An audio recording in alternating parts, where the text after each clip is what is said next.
वास्तुशास्त्र के विषय में हम चर्चा करेंगे। वास्तुशास्त्र बहुत ही महत्वपूर्ण होता है एक सुखी जीवन जीने के लिए, और वास्तुशास्त्र के अनुसार ही अपना घर बनाना चाहिए और वास्तुशास्त्र के अनुसार ही अपना जीवन यापन करना चाहिए। और जो वास्तुशास्त्र के अनुसार अपना जीवन यापन करता है उसे कभी भी ज्योतिषी के पास या किसी डॉक्टर या वैद्य के पास नहीं जाना पड़ता। ये 110% मैं आपसे वादा करता हूँ। और यदि आपने वास्तुशास्त्र के अनुसार अपना मकान, अपनी फैक्ट्री, अपना दुकान बना लिया तो कोई बहुत बड़ी बात नहीं महाराज, आप इस जीवन में सफलता के खंभे को गाड़ देंगे। आइए अब हम आपको इस क्रम में एक चीज़ और बताते हैं कि जब हम लोगों के भवन, चाहे वो अपना रिहायशी घर हो चाहे आपका कॉमर्शियल हो, दोनों ये सब में बात लागू होती है।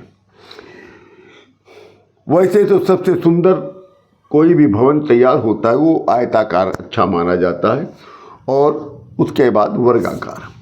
यदि आपका भूखंड की दिशाएं कहीं बढ़ रही हैं, कहीं घट रही हैं, तो ये बहुत ही हानिकारक, नुकसानदायक और अशुभ होता है। आइए मैं इसी के विषय में बात करूंगा कि कौन सी दिशा बढ़ जाने से हमको कौन सा शुभ फल की प्राप्ति होती है। यदि हमारा पूर्व दिशा बढ़ गया है तो हमारा सबसे बैर होगा, सबसे दुश्मनी होगी। यदि हमारा दक्षिण दिशा बढ़ गया है तो निसंदेह मृत्यु जो समय से पहले प्राप्त हो जाएगी। तीसरा जो है पश्चिम दिशा बढ़ गया है तो पश्चिम दिशा बढ़ने से धन का नाश अवश्य होता है।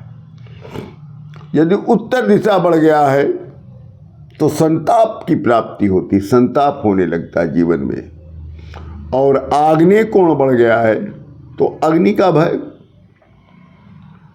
और नैऋत्य कोण बढ़ गया है तो उस घर के रहने वाले शिशुओं का विनाश होता है, बच्चों का विनाश होता है। और वायव्य कोण बढ़ जाता है तो वात व्याधि का प्रकोप उस घर में बना रहता है। और आठवां ईशान कोण अगर यदि बढ़ गया तो खाद्यान्न का नाश होता है, अनाज का नाश होता है। जैसे शारीरिक वास्तु में एक हाथ बड़ा दूसरा हाथ छोटा नहीं होता, जैसे एक पैर बड़ा दूसरा पैर छोटा नहीं होता, एक आंख बड़ी दूसरी आंख छोटी नहीं होती, एक कान बड़ा दूसरा कान छोटा नहीं होता। और यदि होता है तो देह का पिंड बिगड़ जाता है, अर्थात शरीर की सुंदरता जो होती है वो खराब हो जाती है, वो शरीर भद्दा लगने लगता है। ऐसे ही घर का एक कोना बड़ा हो जाए या छोटा हो जाए तो भी भद्दा हो जाता है, वो फल के रूप में उसके रिजल्ट खराब हो जाते हैं, देखने में भी अच्छा नहीं लगता है। जैसे देह के अंगों में समरूपता होती है वैसे वास्तु के प्रत्येक अंग में समरूपता होना आवश्यक है। इससे शुभ और सुंदरता की प्रतीक होता है।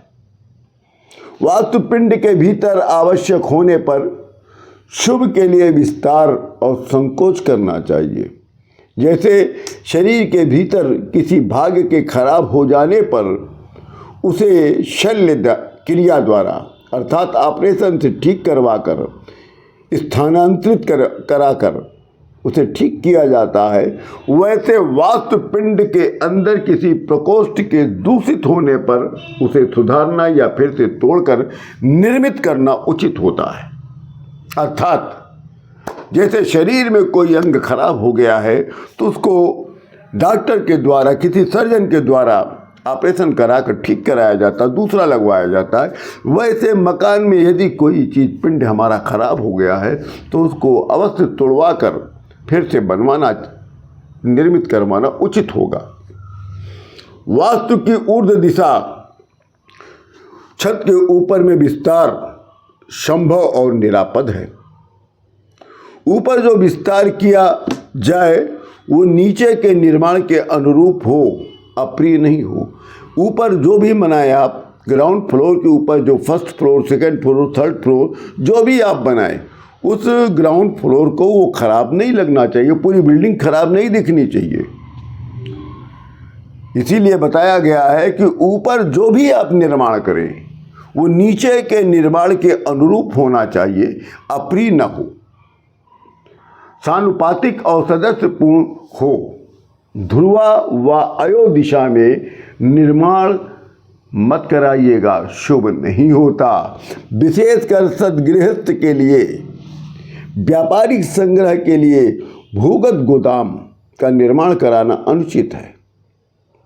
बहुत लोग अंडरग्राउंड बनवाते हैं महाराज, मगर वास्तुशास्त्र कहता है कि व्यापारिक संग्रह अर्थात व्यापारियों को अपने सामान रखने के लिए भूगत गोदाम अर्थात जो आप अंदर तहखाना बनाते हैं, जो ग्राउंड फ्लोर के नीचे बनाते हैं, उसको वास्तुशास्त्र ने अनुचित ठहराया है।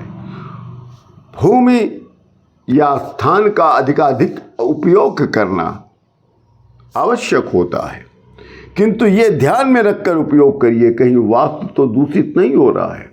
तो बहुत से क्या लोग होते हैं ना, हमारा ज़मीन है, हम अधिक से अधिक निर्माण कराएं, ये अच्छी बात है, परंतु वास्तु के अनुसार कराएं, ऐसा तो नहीं। वास्तु के अनुसार वो आपका पूरा उपयोग जो कर रहे हैं ज़मीन का, कहीं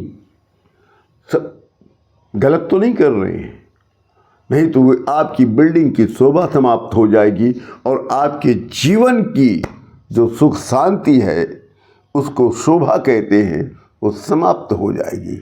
इसी के साथ आप लोगों की कुशलता, आपकी संपन्नता, आपकी सुख शांति के साथ मैं अयोध्या से श्री योगी प्रमोद जी महाराज आप सभी लोगों को राम राम करता हूँ।